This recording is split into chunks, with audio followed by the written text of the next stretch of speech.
السلام عليكم ورحمة الله وبركاته. النهارده ان شاء الله هنعمل طبق كوري مشهور جدا. هو فعلا هو طبق صيفي، نلحق بقى اخر ايام الصيفية كده ونعمله. الطبق ده بياكلوه هناك لانه في الحر بيبقى بيسقع كده وبيدي يخلي الواحد يبقى عنده انتعاش كده. هنعمل حاجة اسمها الليميون. الليميون ده الليميون يعني مكرونة باردة بتتاكل ساقعة. هي بتتعمل فيه نوعين مشهورين جدا. هنعمل نوع النهارده اللي هو المول ليميون اللي هو معمول مع ميه. ان شاء الله باذن الله مره تاني هنعمل النوع التاني اللي هو الحار، بيبقى معاه شطه كده بقى وبيبقى حراق شويه.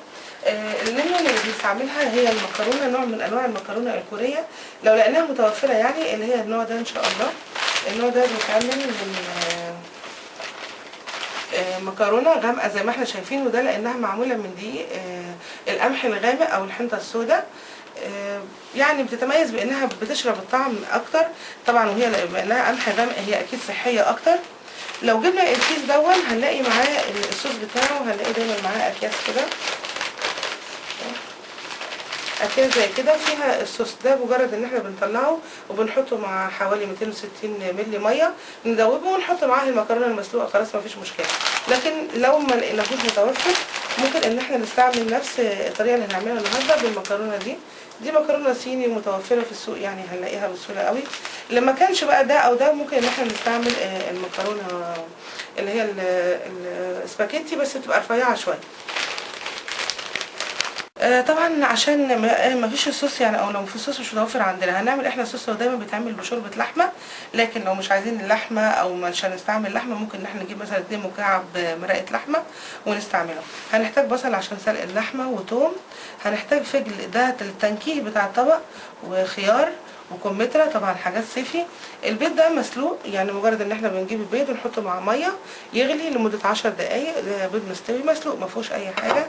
هنحتاج شويه شطه صغيرين، هنحتاج صويا صوص، هنحتاج سكر وملح. ده خل عادي، لكن الافضل ان احنا لو نستعمل خل الرز لان تبقى نكهته يعني اضعف شويه. ونوع مستردة، يعني اي نوع مستردة احنا بنحب نستعمله.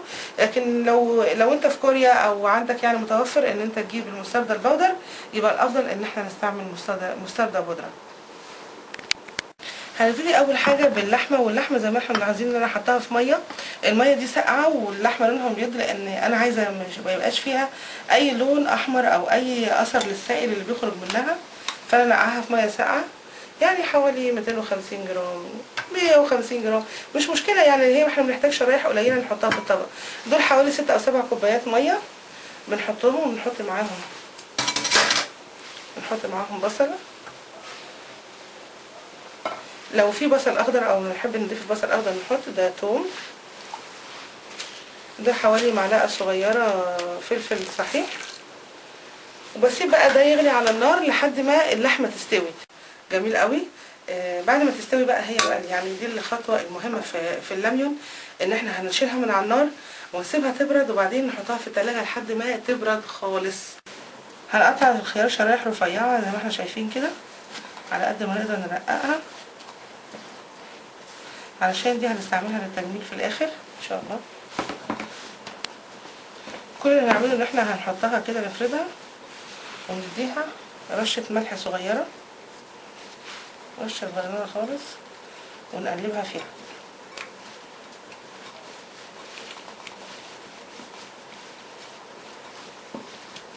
ونركنها ونجيب بقى الفجل. هنقطع برضو الفجل شرايح رفيعة على قد ما نقدر. حتى ممكن ان احنا نعمله، يعني لو مش قادرين نقطع شرايح رفيعة ممكن بقشرة الخضار. الفجل بقى هنلاقي كتير قوي بيحطوا الاول ملح وسكر، لكن يعني انا افضل ان انتوا تحطوا شويه ملح كده بس الاول لوحده. الفجل كده بعد فتره غسلته من الملح زي ما احنا شايفين هو بقى طري جدا. بنحط له بقى حوالي نص معلقه سكر صغيره، نص معلقه صغيره ملح، وشويه شطه صغيرين، شطه مسحوق الفلفل الاحمر صغيرين بس، ونحط لهم معلقه صغيره خل.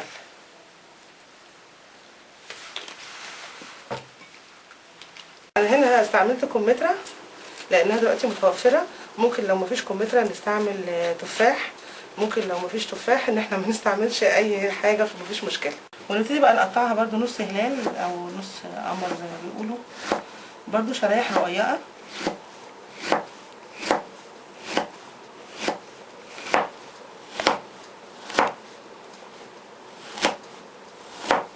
بعد ما نقطعها بنجيب طبق فيه ميه وبنحط بس فيه شويه سكر، يعني محلول سكري، وبنحط فيه شرايح الكمثرى.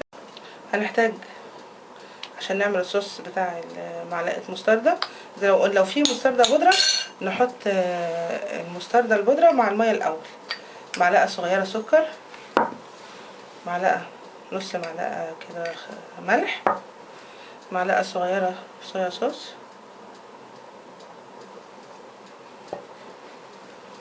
ومعلقه كبيره خل. هندوب دول مع بعض. الافضل ان احنا نبيتها يعني في التلاجة زي ما احنا شايفين، عشان اللحمه كانت حمرا هنلاقي ما فيهاش دهون كتير. نصفيها بقى فوق، بسم الله، فوق الصوص اللي احنا عملناه.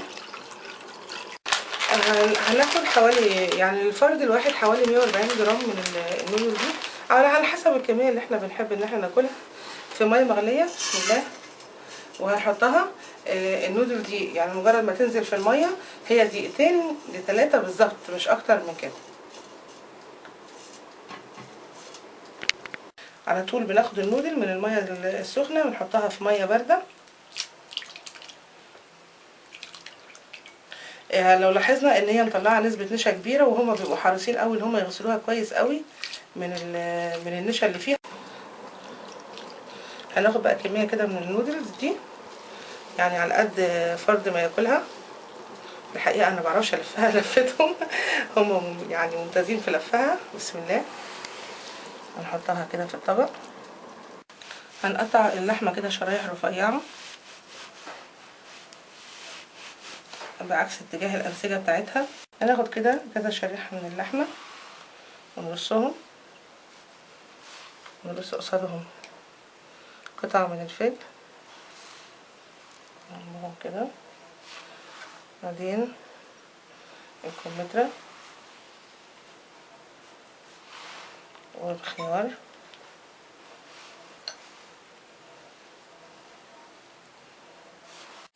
هنجيب بقى البيضة المسلوقة ونقشرها. بسم الله. نقطعها نصين، وبعد ما نقطعها يعني نحاول نعمل لها قاعدة صغننة كده علشان ترضى تقعد ايه ما تعكسناش. شاطرة. قاعدة تاني. هنجيب بقى الشوربة اللي احنا عملناها. بسم الله. ونحطها معاها. طبعا الشوربة دي ساقعة خالص. في المرحلة دي خلاص احنا كده ممكن ناكل المول لاميون او المكرونة ساقعة زي ما هي، او ممكن لان الشوربة اصلا ساقعة، او نضيف لها قطع تلج. قطع تلج انا مكسراها. في الحقيقة انا كنت اول بضيف لها تلج بس، وزي ما كنت باكلها هنا، لكن لما اكلتها في كوريا اكتشفت ان هم بياخدوا الصوص ده اللي هم عملوه ويسقعوه ويخلوه تلج، فبحيث ان هو لما يسيح ما يغيرش النكهة بتاعتها. يعني ده برضو التلج ده عبارة عن شوربة متجمدة مع الصوص بتاع التتبيل بتاعها. وبكده كنا عملنا طبق المول لاميون. ثقافة جديدة في الطهي بتاعنا او في الاكل بتاعنا. طبق منعش جدا وطبعا صحي باذن الله، علشان المكرونة معمولة من حاجات صحية جدا. الباقي بقى بتاع الشوربة، بسم الله، عشان طبعا بنعمل مجهود عشان نعمل الشوربة ونسقعها وكده، فاللي بيفضل ما بتخلصش منه. اللي بيفضل بحطه كده في كيس وبحطه في الفريزر يتجمد. اي ممكن عايزه اعمل المول لاميون مجرد بس ان انا بعمل النودلز وكده، وبطلع الشوربه اكسرها واحطها عليها. يا رب الطبق ده يعجبكم وتجربوا ثقافه جديده في الاكل. انا غدا ياسين، السلام عليكم ورحمه الله وبركاته.